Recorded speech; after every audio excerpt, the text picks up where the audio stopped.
ছোট ভাই ওই ক্লান্তির কারণে ও মসজিদে যায় নাই। আমি বললাম তাহলে তুমি রেস্ট নাও। তখন 2 গাড়ি পুলিশ আইসে সরাসরি আমার ছোট ভাইরে হাতে হ্যান্ডকাপ করে ওই গাড়িতে উঠাইছে। আমি বলছি স্যার আমার ভাইয়ের কি অপরাধ আপনারা এই হ্যান্ডকাপ পরাইলেন? বললো যে তোমার ভাইয়ের অভিযোগ আছে। আমি বললাম অভিযোগ থাকতেই পারে, তাহলে আপনারা বলেন কোন জায়গায় যেতে হবে? বলে না তোমার বাইরে নিয়ে যাব, অভিযোগ আছে এখনই যাইতে হবে। বললাম যে স্যার আমার 2 মিনিট টাইম দেন, আমারও এলাকার লোকজন আছে, আমার বড় ভাই আছে অ্যাডভোকেট আজিমউদ্দিন বিপ্লব। আমি বললাম যে স্যার আমার 2 মিনিট টাইম দেন, আপনি দাঁড়ান আমার বাইরে ডেকে নিয়ে আসি। বলে না দাঁড়ান যাবে না। ওই সময়ই তাৎক্ষণিকভাবে 1 মিনিটও টাইম দেয়নি আমারে, দইরার সাথে সাথে আমার ছোট ভাইরে নিয়ে চলে গেছে। তখনই আমরা এলাকাবাসীর লোকজন সবাই মিলে একত্র হয়ে, বাদী হলো এই জান্নাত, বাদী হলো জান্নাত।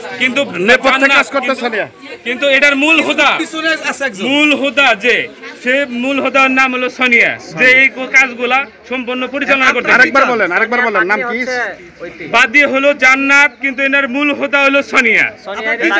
আমি চাই এই আমার ছোট ভাইরে নারী নির্যাতন মামলায় এখন ফাঁসি দিয়ে তারা চালান করে দিয়ে এখন যে জেলে কারাবন্দী অবস্থায় আছে, এটা সুষ্ঠু তদন্ত করে আমার যে ভাইয়ের যে একটা ক্ষতি হইলো এলাকাবাসী সবাই জানে। আপনারা শুনেন সাংবাদিক ভাইয়েরা আমার ছোট ভাই কি ধরনের লোক। যদি আমার ভাইয়ের যদি কোনো দোষ হয়ে থাকে আমার ছোট ভাইয়ের সাথে আমারও আপনারা জনগণের সামনে যে রায় দিবেন, যে করবেন, শাস্তি দিবেন, আমি মাথা পিতে নেব। কিন্তু প্রিয় দর্শক আসসালামু আলাইকুম, আশা করি আপনারা ভালো আছেন। আপনার একটি বিষয় আমি আপনাদের দেখাচ্ছি। এটা হচ্ছে সাজুর বাড়ি, যে সাজুকে গতকাল পুলিশে ধরে নিয়ে চালান দিয়েছে, সেই সাজুর বাড়িতে আমি উপস্থিত হয়েছি, সাংবাদিক এস এম আতোয়ার। আরেকটি বিষয় না বললেই নয়, যে দেখতে পাচ্ছেন যে সাজু কিন্তু একজন খামারি ছিলেন। এই ছেলেকে অযথা মিথ্যা একটি মামলা দিয়ে তাকে চালান দিয়েছে, এই হচ্ছে বিষয়। আমি সেই চিত্র দেখাচ্ছি। এটা হচ্ছে কিন্তু সাজুর বাড়ি, এটা হচ্ছে টাঙ্গাইল 7 নম্বর ওয়ার্ড বাগবাড়ি হচ্ছে সাজুদের বাড়ি।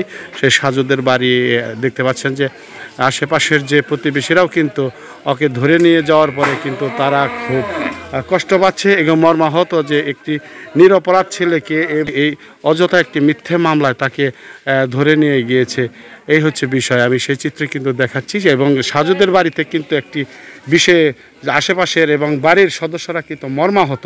এই কি খামারটা কি দেখভাল করতো? সাজুর খামার। তে সাজুকে এই খামাখা কেন এই ধরে নিয়ে গেল? এটা আসলে ঘটনাটা কি? ঘটনা হচ্ছে এই শেষ সাথে আমার বাসায় আম্মা ছিল, আমরা নামাজে ছিলাম, তখন আইসা। আপনার নামটা কি? আমার নাম হচ্ছে সুজন। আচ্ছা সুজন বলেন। নামাজের পরে আইসা বাসায় থেকে আমার ছোট ভাইরা বলে যে ওয়ারেন্ট আছে এই বইলে তারা ধরে নিয়ে গেছে থানা থেকে আইসা। কোন থানার থেকে? আমাদের সন্তোষ থানা ছিল আর দিলদার থানা। ও সন্তোষপাড়ি ছিল, দিলদার থানার থেকে এসে তারা সমন্বয় করে ওকে অ্যারেস্ট করে নিয়ে গেছে, এই তো? এইটা অ্যারেস্টের মূল কারণটা কি? কেন অ্যারেস্ট করলো?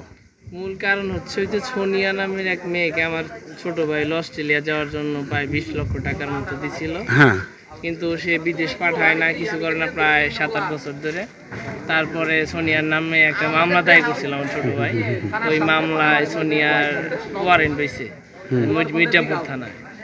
সোনিয়া ওনার বাস ছেড়ে দিয়ে আমার ছোট ভাইয়ের নামে এই মিথ্যা মামলা দিয়া আমার ছোট ভাইয়ের অ্যারেস্ট করাইছে। ছোট ভাইকে অ্যারেস্ট করছে। এখন আপনি কি চাচ্ছেন বিষয়টা? আমি এটা সুষ্ঠু সমাধান চাই। সুষ্ঠু সমাধান। প্রকৃতপক্ষে আপনি বলতে চাচ্ছেন যে আপনার ভাই নিরপরাধ, নির্দোষ, এটাই তো এটাই আপনার দিক থেকে দাবি? এটা দিক থেকে আমার ছোট ভাই নিরপরাধ। ধন্যবাদ।